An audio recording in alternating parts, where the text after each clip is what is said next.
In the name of Allah, the most gracious, the most merciful, I want you to just take a deep breath right now. Go ahead and let your shoulders drop, wherever you happen to be listening to this explainer, and whatever thoughts are racing through your mind today, just let them pause for a moment. The day is over, and it's really time to let go of that heavy, exhausting illusion that we somehow have to control everything in our lives. Tonight, we're gonna dive into a story.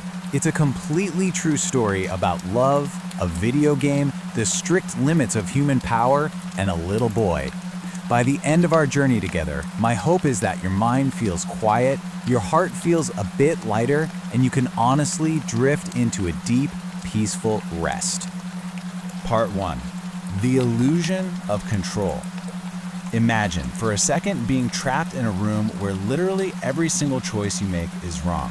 Now imagine taking that exact feeling, that terrifying nightmare, and somehow turning it into a beautiful piece of art. Our story starts with a couple, Ryan and Amy Green. They fell in love online and got married very young, right around the time they turned 21. Now, some people say that getting married that young traps you, or that having kids early ruins your freedom. But their reality showed that true commitment actually builds a beautiful, protective fortress. A home filled with the absolute chaos of diapers and toys.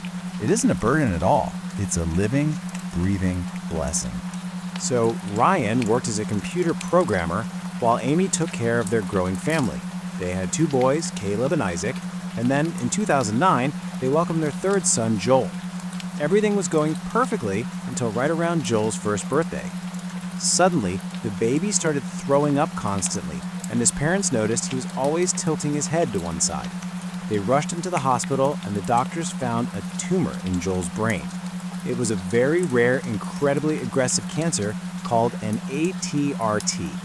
To put that simply, think of the human brain like the main computer of the entire body.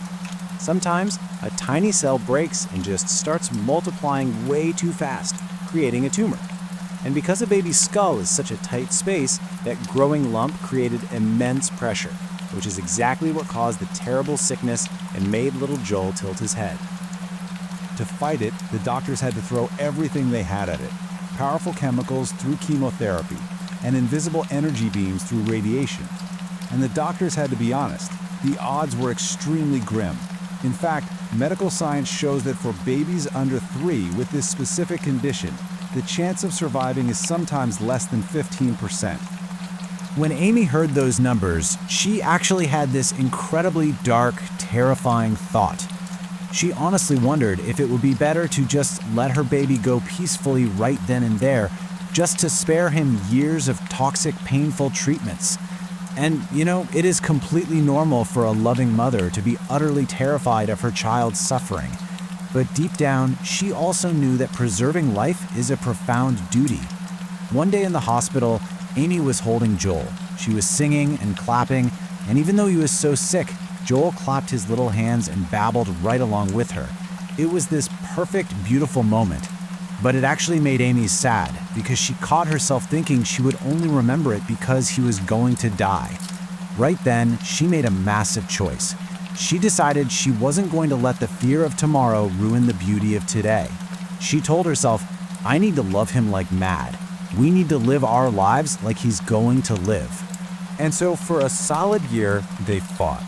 But then, just before Joel turned 2, the doctors delivered the crushing news. The tumor was back. They could no longer cure him. At that point, they could only offer palliative care. Now that doesn't mean giving up. It simply means shifting the medical focus away from curing the disease and towards simply making the patient comfortable and easing their pain. Shortly after that transition, Ryan experienced what he'd call the absolute worst night of his life. Joel had caught a normal stomach bug. He was violently throwing up and became severely dehydrated. It was late at night. In this quiet, dimly lit hospital room, Joel was crying frantically, just begging for apple juice. Ryan loved his son so much. He desperately wanted to give him the juice, but he knew a really painful biological truth. A dehydrated, sick stomach simply cannot process sugary juice. It would literally only make the vomiting worse. So Ryan had to deny his crying son the one single thing he wanted. Joel couldn't understand it. He cried until his eyes were sunken, hitting his head against his crib in pure frustration. And Ryan? He just sat in a chair, completely broken, and began to cry too. He had absolutely zero control. Nothing physical in that room was working. Part 2. A quiet, massive peace. So, with nowhere else to turn, he dropped his head and prayed. He didn't hear some booming voice from the sky or see a magical light, but suddenly, this quiet, massive peace just descended on the room. Almost instantly, Joel stopped crying and fell fast asleep. I really want you to think about that for a moment. Just like Ryan kept the juice from Joel out of love and a superior understanding of the situation, the creator of this universe sometimes keeps things away from us that we cry and beg for, whether it's wealth, certain jobs, or even certain people. He does it because he knows they will ultimately harm our souls. And when we finally realize we have no actual control and we surrender in prayer, that is exactly when true peace arrives. Sitting there in the quiet dark, Ryan had a really strange thought. This feels like a video game, he realized. But a game where all the choices are totally fake. He decided right then that he wanted to build a video game about this exact night. He wanted to show people what it feels like to be totally helpless, and then to receive grace. At first, Amy told him not to make it. I mean, who wants to play a sad dehydration game in their free time? But Ryan built a prototype anyway. He took it to the massive game developers conference in San Francisco. Right amidst all these flashy, violent action games, Ryan stood up and talked about his sick baby, telling the crowd that despite all the darkness, he still served a God of the living. The crowd was incredibly moved. When Ryan got back home, he asked Amy to put on the headphones and play it. She walked her character around the virtual hospital room, frantically trying to click options to comfort the baby. Nothing worked. Finally, the game took over. Her character sat down to pray, the crying stopped, and Amy just burst into tears. She finally understood. That's when they decided to officially call the game That Dragon Cancer. Now, while they were busy building the game, an actual miracle happened. Joel lived. He survived 15 different tumors. The doctors would hit them with radiation, and they would miraculously shrink. Amy jokingly started calling it the cancer that cried wolf. Joel actually learned to walk, he learned to say, uh-oh, and they cherished every single second of it. As a quick side note, when the source material for this story was originally shared on a famous podcast, the hosts actually took a break right in the middle of this deeply emotional tale to read funny advertisements for websites and comedy shows. Now, some people might find that a bit jarring or disrespectful, but honestly, that is exactly what life is. Sadness and business, tragedy and laughter, they all exist right side by side on this earth. Life just continues. But as we know, medicine has hard limits. Eventually, a brand new tumor grew right on Joel's brainstem, which is the lower part of the brain that controls vital, involuntary functions like your breathing and your heart rate. The doctors told them they could not use radiation anymore. Now, some might think the doctors were just giving up, but the scientific reality is that the brainstem has a strict, absolute limit. If they shot it with any more radiation, the healthy tissue would literally die inside his head, stopping his breathing instantly. The doctors were just telling them the hard, painful truth. Ryan and Amy tried one last experimental drug out in California, but unfortunately, it failed. They drove back home to Colorado. Joel was so sick at this point he needed an oxygen tank, but he still absolutely loved riding in the car, pointing his little finger to say go. On March 13, 2014, surrounded by praying family and friends, 5-year-old Joel passed away. Losing a child is, without a doubt, the heaviest burden a human heart can carry. But there is some really deep wisdom we can draw from here. A great prophet in history once held his own dying infant son, and his eyes filled with tears. When someone asked him why a man of such incredibly strong faith was crying, he said, "Tears are a mercy. The eyes shed tears and the heart is grieved, but we will not say anything except what pleases our Lord." Part 3. A digital gravestone. It is perfectly fine to cry. Grief is the sad feeling inside you, and mourning is the act of letting it out. Psychologists know very well that you have to let the pain out if you ever want to heal. For Ryan and Amy, finishing this video game became their process of mourning. It essentially became Joel's digital gravestone. To finish the game, Ryan designed this massive digital cathedral to represent those final agonizing months. He actually made the pillars curve, almost like human ribs. But because cancer treatment is so unnatural, he covered the floors in these glowing neon tubes to represent the harsh, toxic medicines. He even built giant digital medical machines inside the game.